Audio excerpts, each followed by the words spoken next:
Hi everyone, welcome to the video. Got a coffee, got a protein bar. I have the day off work today, and last week I told you guys how I had a slightly sore back.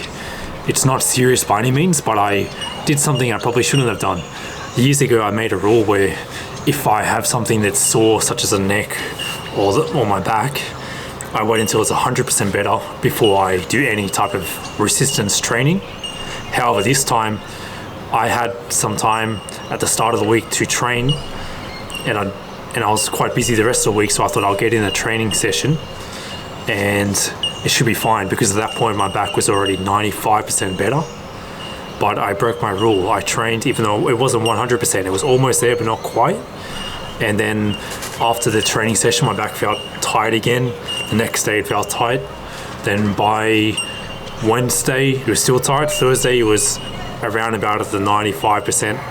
No, today it's Friday, it's around about 95% better again.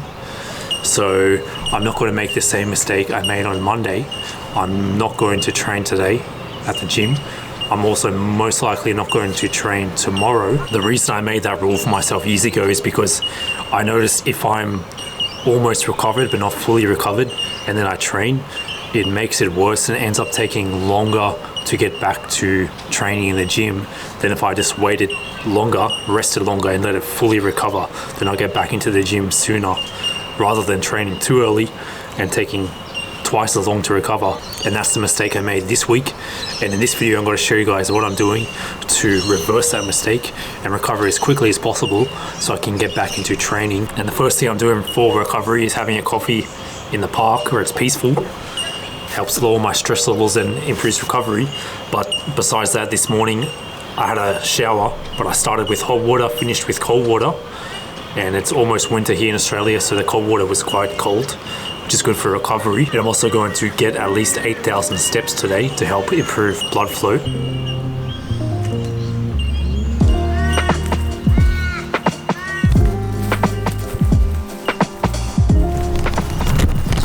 Okay, I'm getting some steps in. I currently up to 1,791 steps.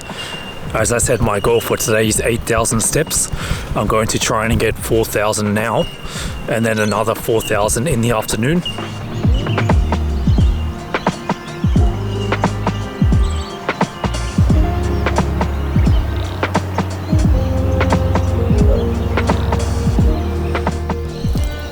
So I'm at this big park, and I remember I used to ride my bike down this hill and across into this big wide open space there, but now the grass is super long and there's a lot of trees here.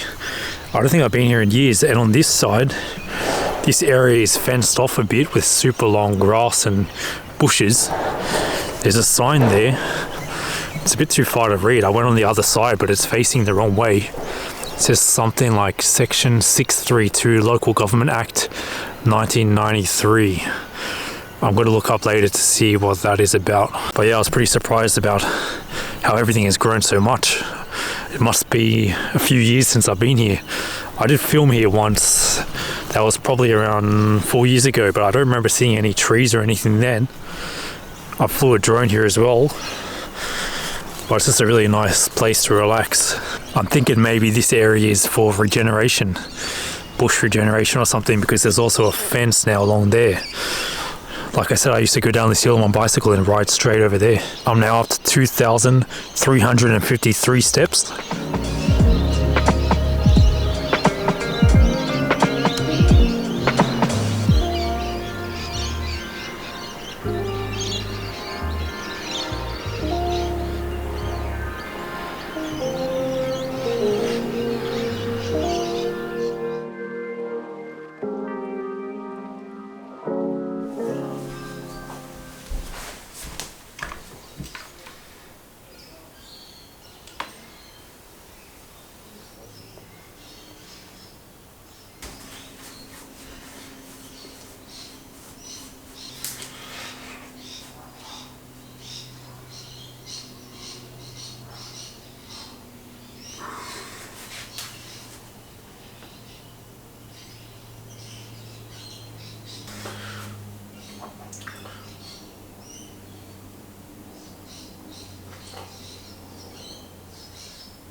Can you guys guess what these are? There's 2 more of these.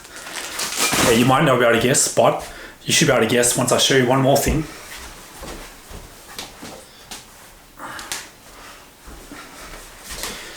Yep, you got it. I finally got a desk. Went to IKEA today. I chose this one. I'll put the name of the desk up here somewhere. It's a nice wooden finish. I wanted this over white or black. I feel like this looks the best.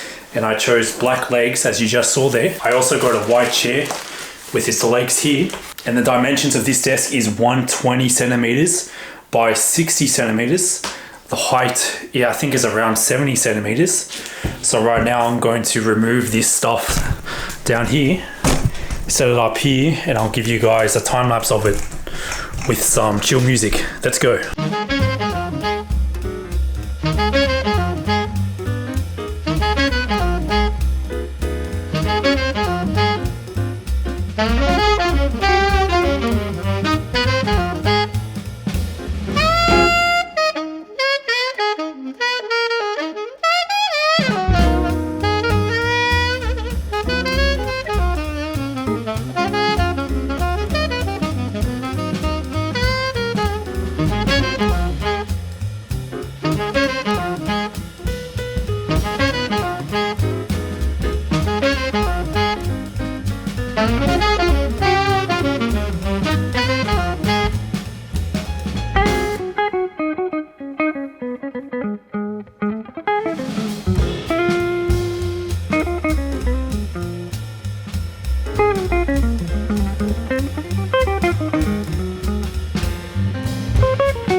It's now 2 days later. I'm sitting here at the new desk and a new chair. It's pretty good. I think it looks fantastic, reasonably comfortable as well. And today I did my first workout in a week. I didn't get much footage except for one short clip on my phone, which I'll show you in a moment. This workout was kind of leg focused and focused on trying to fix anterior pelvic tilt. I've noticed that I have developed a bit of an anterior pelvic tilt again, which I had in the past, and which I corrected by doing some of the exercises, which I'll talk about now. I started off this session with machine hip thrust. This is to target the glutes. I've shown in a couple of my previous videos that helps to reduce anterior pelvic tilt, because usually the muscles that are weak are the glutes and the abs, and the muscles that are tight are the hip flexors and the lower back. So by strengthening the glutes, that's one of the things I'm doing to try and fix my anterior pelvic tilt, which also should help to prevent any back problems in the future. And the next exercise I did was Bulgarian split squats. I used quite a light weight because I'm focusing on form and really trying to focus more on my glutes by leaning forward a bit and going slow on both the eccentric and the concentric. And then after that, I moved on to a few upper body exercises, but because I'm still want to give a few extra days before I train heavy or train compound upper body exercises, I did 3 machine isolation exercises. The first one being the machine pec fly, which I'll put a video over now. I haven't done this exercise in probably around a few years, because I've been focusing mostly on bench presses, dumbbells and barbells, but this one I always feel a strong contraction in my chest. I did 2 sets of 10, and then after that I moved on to machine lateral raises. I quite like this exercise. I don't do it often as well because I usually do dumbbell or cable lateral raises, but this is another good option. For this one I did 3 sets of 10. After that I did the seated machine dumbbell curl. Seated machine bicep curl. Fantastic exercise as well. Another one that I don't do regularly, but it felt a good contraction in my bicep. I also did 3 sets of 10 reps. I then did just 1 set of standing calf raises, followed by 2 sets of 10 reps for crunches. A tip that I saw today by Athlean-X is if you lie down on the ground with your knees bent and you can put your hand underneath your back, that means you'll most likely have an anterior pelvic tilt, and that was the case for me. And also, before you start your crunches, you want to rotate your pelvis so that your lower back is flat on the ground, so that if you try to put your hand underneath your lower back, you can't get it under there. Then from that point you start your crunches. After that I did a hip flexor stretch. I've showed this one in previous videos. If I can find a clip, I'll put it on the screen now. Fantastic stretch to stretch out the hip flexors and help correct the anterior pelvic tilt. After that I also did the child's pose stretch to try and stretch out my lower back because that is also another tight point. After that I walked home, and I think I'm at around 4,000 steps. My goal for today is to get 6,000, so I'll go for another walk later. And anyway, thanks for watching this video. If you guys liked it, make sure you click the like button, and I'll see you guys next time.